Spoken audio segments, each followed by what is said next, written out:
Of the greatest کریٹیکس، greatest کہا جاتا ہے عظیم ترین کو یعنی بہت بڑے، کریٹیکس ناقدین، ناقدین ناقد کی جمع ہے یعنی تنقید کرنے والے، آف دا ورلڈ دنیا کے۔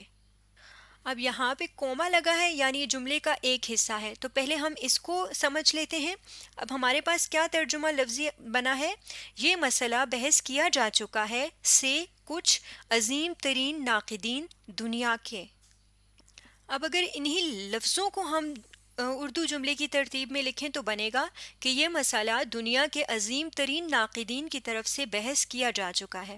تو یہ ایک تو یہاں پہ عظیم ترین کا لفظ بہت عجیب لگ رہا ہے کیونکہ ہم اردو میں عظیم ترین کا لفظ اس طرح سے استعمال نہیں کرتے، اور دوسرا کی طرف سے بحث کیا جا چکا ہے، یہ بھی اردو جملے میں ہم اس طرح سے لفظوں کو نہیں لکھتے، آپ یہ بات جانتے ہیں۔ ہم عظیم ترین کی جگہ بڑے بڑے ناقدین کر دیتے ہیں، اور اس جملے کی ساخت بھی ہم تھوڑی اس طرح سے بنا دیتے ہیں جیسے اردو میں ہم بات کرتے ہیں یا لکھتے ہیں کہ اس مسئلے پر دنیا کے بڑے بڑے ناقدین نے بحث کی ہے۔ اب دیکھیں یہ جملہ اچھا بھی لگ رہا ہے اور وہی مفہوم بھی دے رہا ہے جو کہ انگریزی کا جملہ دے رہا تھا۔ تو یہاں پر اسی جملے کو میں نے لکھ دیا ہے۔ اب اگلا حصہ اس جملے کا پڑھتے ہیں۔ اینڈ اور دیر ان کی یا ان کے conclusions نتائج have been sometimes بعض اوقات contradictory متضاد یعنی آپس میں ایک دوسرے کے الٹ، اور have been کا یہاں مطلب بنے گا رہے ہیں، تو یہاں ہمارے پاس جو لفظی ترجمہ آیا ہے وہ کیا بنا؟ اور ان کے نتائج رہے ہیں بعض اوقات متضاد۔ تو اب اگر ہم اردو کے مطابق، اردو جملے کے مطابق ان الفاظ کو ترتیب دیں تو یہ بنا ہے کہ اور ان کے نتائج بعض اوقات متضاد رہے ہیں۔ یہاں پر میں اس جملے کو لکھ لیتی ہوں۔ اب یہاں پر دیکھیں اور ان کے نتائج بعض اوقات متضاد رہے ہیں، تو اگر متضاد سے پہلے میں یہ لگا دوں کہ ایک دوسرے سے متضاد رہے ہیں، تو اس طرح وہ میننگ جو انگریزی جملے میں کہا گیا ہے وہ زیادہ اچھی طرح یہاں پر سمجھ میں آئے گا۔ اور ایک اور بات کہ ہم لفظ اور جہاں پر لکھتے ہیں اس سے پہلے اردو میں ہم کوما نہیں لگاتے، تو یہاں پہ اس وقت ترجمہ کرتے ہوئے کیونکہ انگریزی عبارت میں یہاں پر کوما لگا ہوا تھا اس لیے ہم نے لگایا تھا، لیکن اب ہم چونکہ اردو میں ترجمہ کر رہے ہیں اس لیے ہم یہاں سے کوما ہٹا دیں گے۔ اب ہم اس ترجمے کو پڑھ کر دیکھتے ہیں کہ یہ صحیح ترجمہ ہوا ہے یا نہیں۔ اگر کہیں پر کوئی غلطی ہوئی، کوئی لفظ غلط لکھا گیا ہوا تو ہم اس کو ٹھیک کر لیں گے۔ ادب اور زندگی کے درمیان گہرا تعلق ہے۔ دراصل زندگی ہی ادب کا موضوع ہے۔ زندگی وہ خام مواد فراہم کرتی ہے جسے ادب فن کی شکل دیتا ہے۔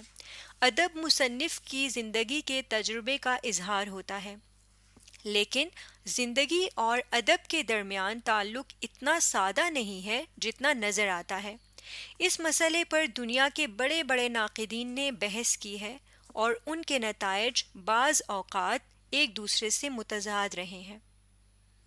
تو آپ دیکھیں کہ جو بات انگریزی عبارت میں کہی جا رہی تھی وہی بات اب یہاں اردو عبارت میں بھی کہی جا رہی ہے، تو اس کا مطلب ہے کہ ہم نے ترجمے کی جتنی بھی اہم باتیں تھیں ان کو سامنے رکھتے ہوئے اس عبارت کا اردو ترجمہ کر لیا ہے۔